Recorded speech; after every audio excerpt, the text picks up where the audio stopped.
Conozcamos la Biblia.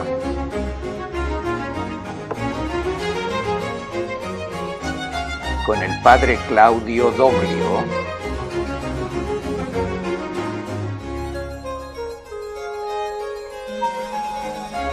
Hechos de los Apóstoles. La curación del paralítico.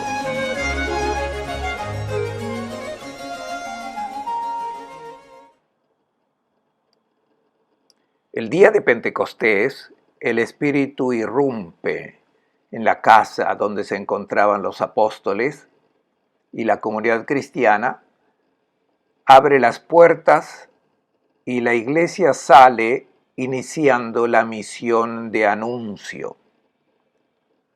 Pedro pronunció el primer discurso solemne que Lucas reelabora y propone en el capítulo 2 de los Hechos de los Apóstoles. Los que escucharon el discurso de Pedro se sintieron traspasados en el corazón. Esas palabras eran como una espada, como un arma que les tocó el corazón. Pedro comenzó con el gran querigma apostólico. Anunció que Jesús es el cumplimiento de la palabra profética, que es el mensajero de Dios injustamente condenado a muerte, resucitado por Dios y es el dador del Espíritu. Les dio a los apóstoles la tarea de ser sus testigos y ahora los que fueron responsables de matar a ese justo deben tomar en cuenta el error judicial. Si Dios intervino resucitando a ese hombre, demostró que era inocente y por lo tanto su sentencia fue un rotundo error judicial. ¿Cómo remediarlo? Ahora ya no se puede deshacer lo que ha sido hecho. Preguntan, ¿qué debemos hacer, hermanos?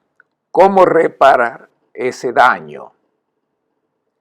Y la propuesta de Pedro es simple: arrepiéntanse, metanoésate. Es el verbo con el que Jesús comenzó a predicar. En griego significa cambiar mentalidad. El arrepentimiento es el reconocimiento de un error cometido y por lo tanto el cambio de perspectiva para creer de diferente manera a como creía antes, cuando se cometió ese pecado. Y porque creyendo que era bueno, ahora me doy cuenta de que me he equivocado y cambio de mentalidad. Y para marcar este cambio de mentalidad con respecto a Jesús, Pedro propone que cada uno de los presentes sea bautizado en el nombre de Jesucristo para la remisión de sus pecados. Después recibirán el don del Espíritu Santo. Lo que los apóstoles han recibido, ahora lo comunican, transmiten ese don de gracia a los otros. Pero el don pasa a través de un signo sacramental que es el bautismo, que es una inmersión. Urbanísticamente, este episodio se ambienta dentro de Jerusalén, en la zona donde estaba, y aún está, el cenáculo, es decir, esa habitación del edificio que albergó a Jesús. Los discípulos todavía estaban invitados en esa casa, salen y en la calle, en una plaza cercana, pronuncian el discurso. Para poder bautizar a 3,000 personas, como dice el texto, se necesita agua. En esa zona, habitada por familias de esenios, había piletas, lavatorios, destinados específicamente a las abluciones típicas de ese grupo de judíos, y probablemente en el barrio de los esenios tienen lugar estas primeras celebraciones bautismales. Los apóstoles sumergen a 3.000 personas. Es una cifra notable. Probablemente Lucas también la exageró o hizo simbólico este momento inicial. Un gran número de personas en esa ocasión se adhirieron a Jesús. Y cuando uno desde fuera se adhiere al anuncio de los apóstoles para ingresar en la comunidad, pasa por el rito a través del sacramento de inmersión en el nombre de Jesús. Es decir, están unidos sacramentalmente a la persona del mismo Jesús. Y este rito obtiene la remisión de pecados y el don del Espíritu Santo. Dos efectos. Por un lado, el negativo de la remisión, se elimina el pecado, y por otro lado está el aspecto positivo, se les concede el Espíritu. Se elimina la mentalidad negativa y se vierte el amor de Dios en el corazón de la gente disponible. En este punto, al final del capítulo 2, en los versículos 42 al 48, Lucas inserta el primer resumen. Hay algunos resúmenes en esta primera parte de los Hechos de los Apóstoles. Son imágenes ideales con las que el narrador describe lo que era típico, habitual, común en la vida de la primitiva comunidad cristiana. Se reunían frecuentemente para escuchar la enseñanza de los apóstoles y participar en la vida común, en la fracción del pan y en las oraciones. 4 elementos de asiduidad. El primero es la didaqué, o sea que es la enseñanza de los apóstoles. La comunidad se reúne en torno al grupo de apóstoles, testigos oculares, fieles garantes de esa experiencia fundacional que fue la obra de Jesús. La segunda asiduidad concierne la koinonía, es decir, la unión fraterna, la comunión de bienes, el hecho de llevarse bien y de poner todo en común. Luego viene la classis tuartu, que es el nombre más antiguo que tenemos de la misa, de la Eucaristía, la fractio panis. El rito central, de hecho, requería que el pan sin levadura se partiera, que fuera un solo pan grande que se cortaba en pedazos y fuera distribuido a los comensales, lo que Jesús había hecho en la última cena como un evento extraordinario pascual se convierte en habitual. Todos los domingos, todos los días, partir el pan significa celebrar la misa, vivir la experiencia de comer con el Señor resucitado, escuchar su palabra a través de la enseñanza de los apóstoles, poner en común los bienes, partir el pan y orar. Es una especie de misa en una formulación sintética de estos 4 elementos. Es una celebración eucarística que se convierte en el motivo explicativo de toda la vida de esta comunidad cristiana. por los prodigios y señales que hacían los apóstoles, un sentido de reverencia se apoderó de todos. Este grupo era mirado con asombro, con respeto, porque los apóstoles realizaban obras extraordinarias. Los creyentes estaban todos unidos y poseían todo en común. Vendían bienes y posesiones y las repartían según la necesidad de cada uno. A diario acudían fielmente e íntimamente unidos al templo.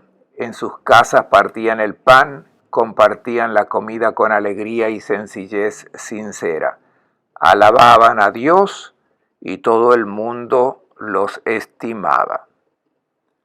Después de la propuesta concisa de los 4 elementos iniciales, Lucas amplió el diseño, describió una vida comunitaria que abarca décadas. No son los primeros días, sino los primeros 10, 20, 30 años de la experiencia comunitaria en Jerusalén. Lucas no tiene información detallada, precisa, sobre muchos hechos y por tanto resume con estas palabras el cuadro ideal de una iglesia que vive las consecuencias prácticas de esa palabra escuchada.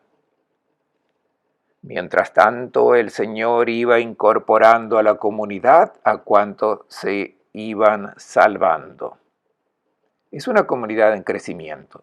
Es el Señor que trabaja y agrega nuevas personas. En el capítulo 3, Lucas relata un episodio emblemático que le llama la atención. Es el milagro realizado por Pedro que sana a un lisiado. Lucas dijo en el resumen que milagros y señales ocurrieron a través de la obra de los apóstoles. Ahora cuenta uno en el que pone particulares intenciones simbólicas. Es un gesto muy parecido al realizado por Jesús. Se encuentra en el Evangelio, curaciones de paralíticos. Y Lucas elige contar como primer episodio milagroso precisamente la curación de un paralítico, es decir, un hombre que no puede caminar con sus propias piernas y es habilitado por obra del apóstol que a recobrar su humanidad.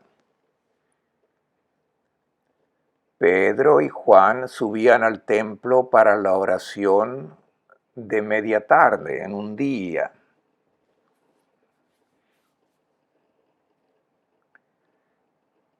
Ya había dicho antes que habitualmente solían ir al templo, por tanto no han roto con la tradición judía.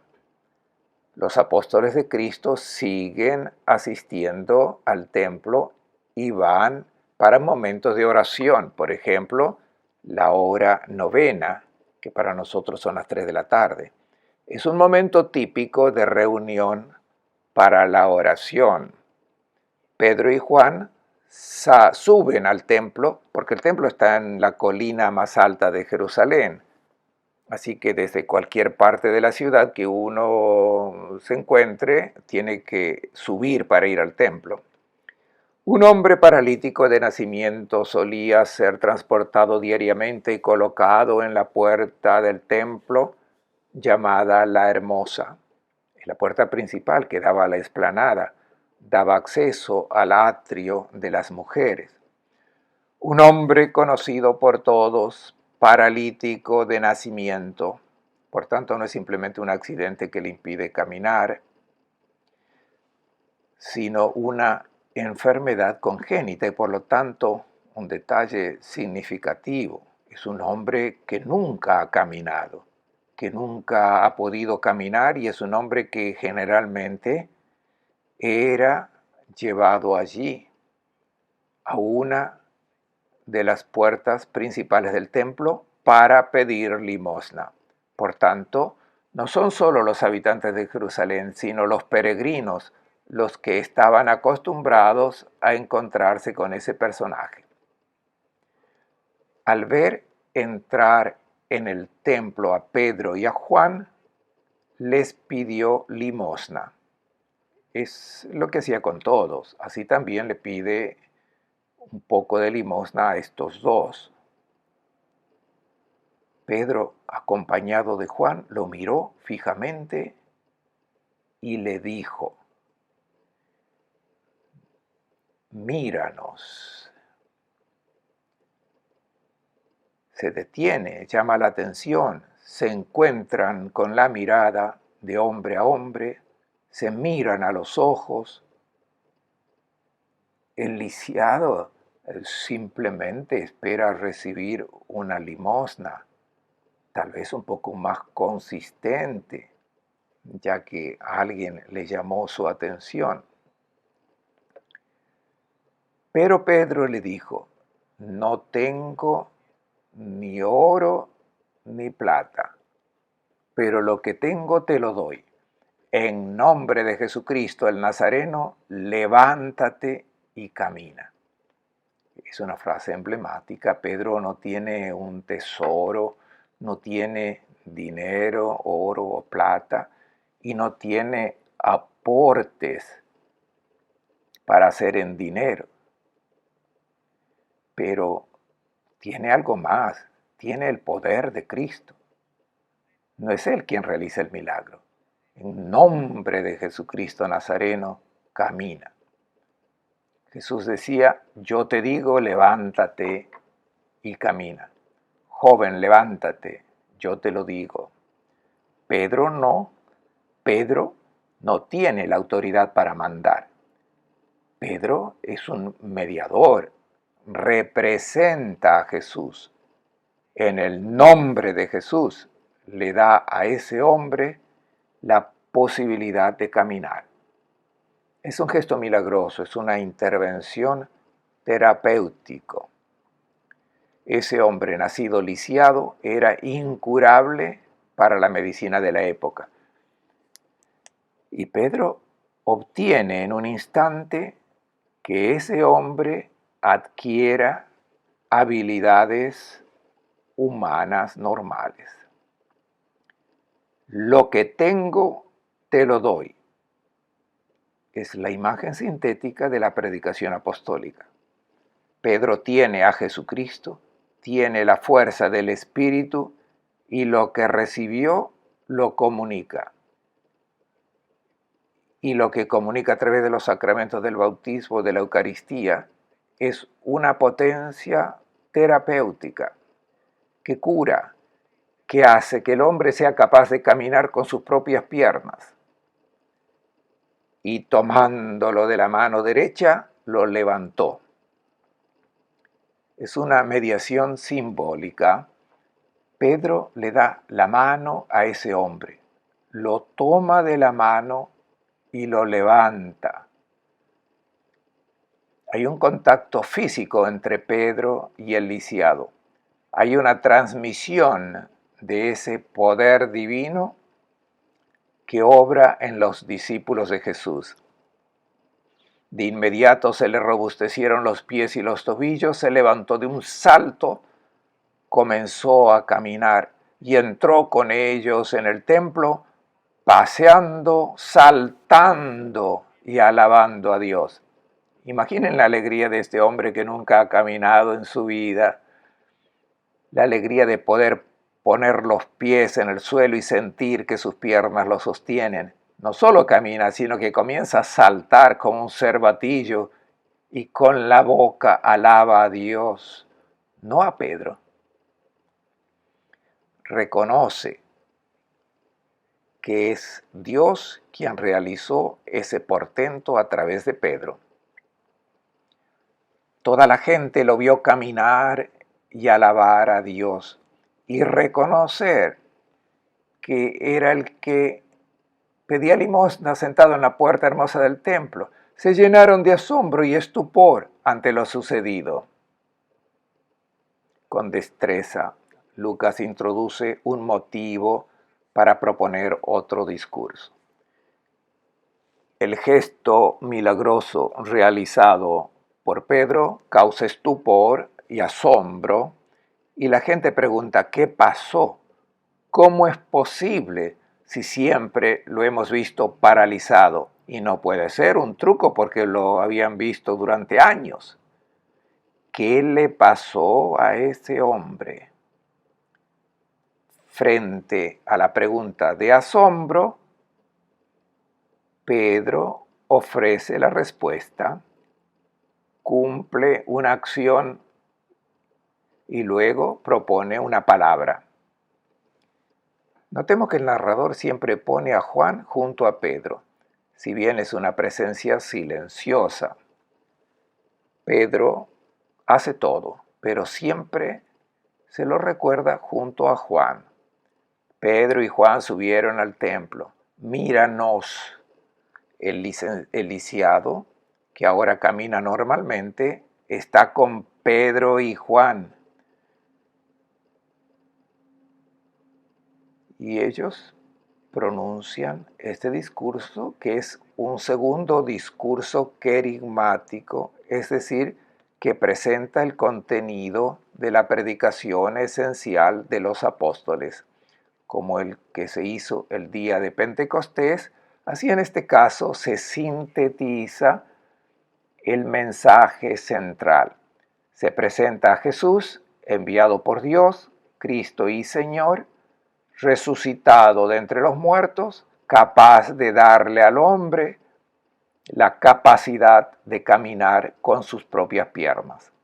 Adherirse a Jesús da esta posibilidad, la capacidad del hombre de caminar bien. Mientras hablaban al pueblo, se les presentaron los sacerdotes, el comisario del templo y los saduceos, irritados porque instruían al pueblo anunciando la resurrección de la muerte por medio de Jesús. Son los saduceos, son los sumos sacerdotes que no creían en la resurrección de los muertos y por lo tanto no aceptaban en absoluto que fuera cierto que Jesús había resucitado. Aún más estaban molestos porque anunciaban la resurrección de los muertos aplicándola a Jesús. Los arrestaron y como ya era tarde los metieron en prisión hasta el día siguiente. Ya era de noche. Fueron a orar a las 3 de la tarde. Tuvo lugar luego esa acción tan importante.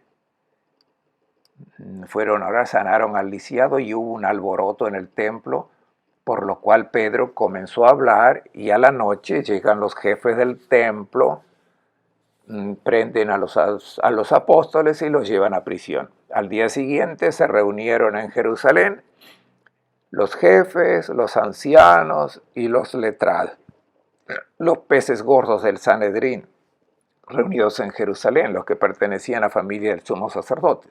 Menciona a algunos: Anás, el sumo sacerdote, Caifás, Juan y Alejandro. A los dos primeros los conocemos por el Evangelio. Son los dos responsables de la sentencia de muerte de Jesús. Y los otros demás son miembros de ilustres familias sacerdotales. Hicieron comparecer a los apóstoles y los interrogaban: ¿con qué poder o en nombre de quién han hecho eso? El episodio del lisiado continúa a producir efectos y Pedro da un tercer discurso querigmático que Lucas elabora naturalmente. Pedro explica a las autoridades del Sanedrín el significado de lo acontecido. Esta vez Pedro tiene la valentía inaudita de decirle a aquel Caifás en persona que es responsable. Unos días antes había tenido miedo de la sirvienta del sumo sacerdote y había jurado y perjurado no conocer a Jesús temía comprometerse, ahora tiene la valentía de un león, arrestado frente a todas las máximas autoridades del Sanedrín, con una gran parresía, que es franqueza, libertad de expresión, dice: ustedes son los responsables, actuaron por ignorancia, lo sé, pero las cosas fueron así. Al que ustedes mataron, Dios lo resucitó, y no hay otro nombre a través del cual se pueda ser salvado. Ese hombre que vieron caminar fue sanado por Jesús. Es su poder el que sana, y es el único camino posible para salvarse. Los líderes del Sanedrín no saben qué hacer y devuelven a los apóstoles a la cárcel. Tratan al menos de aplacarlos, de esconderlos, de hacerlos callar. No tienen argumentos en contra, pero quieren acabar con esta predicación que consideran negativa y peligrosa.